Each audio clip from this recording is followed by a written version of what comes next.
All right, this week in military news, 2 Marine pilots have been disciplined for making a penis-shaped flight path over the skies of Southern California back in October. This came to light when some people who track flight path noted that the path that these 2 Marines had taken with their planes perfectly mimicked a dick and balls when you looked at the flight path. Oh, so they did 2 of them. Is that what I'm seeing here? Yeah, right there. I'm looking at it right now. There were 2 actually. These guys both went up and were like, "I can draw a penis. Let's both draw penises." I thought they like combined.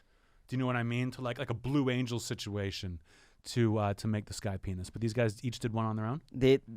I believe so. Yes. And the amazing thing about it is they're perfectly drawn. I mean, it's not like they were like leaving skywriting in the sky. They were just doing it in a way that they wanted someone somewhere to notice this. Greg, when you say perfectly drawn, is that what your penis looks like? I just mean like the 2 sides are the same. It's like, it's so this is just like the path they flew. It wasn't like if you were on the ground that day and looked up in the air, you would not have seen a penis. No, which is what makes it even more badass, I think. Absolutely. Listen, guys, when we talk about respect for the troops, this is why.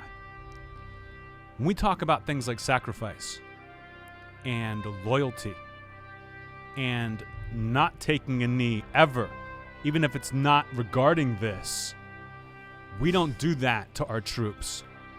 We respect our troops who risk their lives to draw penises in the sky. 2 of them. Who's got 2 penises? Nobody but America. Every penis in America, we should be thanking a soldier for if it's in the sky. I'm glad these guys get to keep their jobs.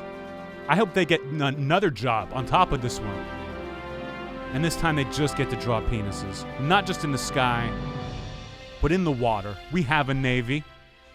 On the ground. We have troops on the ground. If we just put all of our servicemen and women into the penis drawing industry, imagine how great this country, nay, this world would be. America. Let's go on to our next story, which our last story. Actually. Yeah, about the world of football again. And as you mentioned to start out last week's show, Anthony, the country's been mourning the loss of former President George H.W. Bush. Touchdown, Air Bud. That's the most disrespectful thing you can do after someone dies. Is, ladies and gentlemen, the President of the United States. Touchdown, Air Bud. Yeah, it's insanely disrespectful. We're going to be hearing from the Secret Service. Honestly, I think there's one thing you could do that would be more disrespectful to George H.W. Bush's Draw a sky legacy. penis over his funeral. I think he was kind of into skydiving, wasn't he? He was a big time. He really liked skydiving. He loved the military. Mm-hmm. I think he'd be into it. Who doesn't love the military? Bring him to me. I think one thing you could do that's even more disrespectful is talk about the former president looking down from heaven. Why don't we just listen to this clip? But to set it up, this speaking right now is... Before we did, let me set this up even further. Remember the XFL? Yes. Remember that? Yeah. It was embarrassing. Well, it's back. It's back, and they announced last week, where the franchises are going to be. And the most objectionable part of this press conference announcing where the teams were going to be is from Janice Burke, the CEO of the Houston Sports Authority, who is very proud to bring an XFL franchise to her hometown. I know that in Houston we are mourning the loss of an iconic man today. He was a huge sports fan. We will miss him dearly, but I can't help but think he's looking down from heaven, and he's pleased to hear this news. What? Did anyone boo her when she said that? No, I mean this is like the day after too. This is a week ago now that we're listening to this, and this was right after he passed away. That's like how would he know? Like how would he have found out if he was looking down from heaven.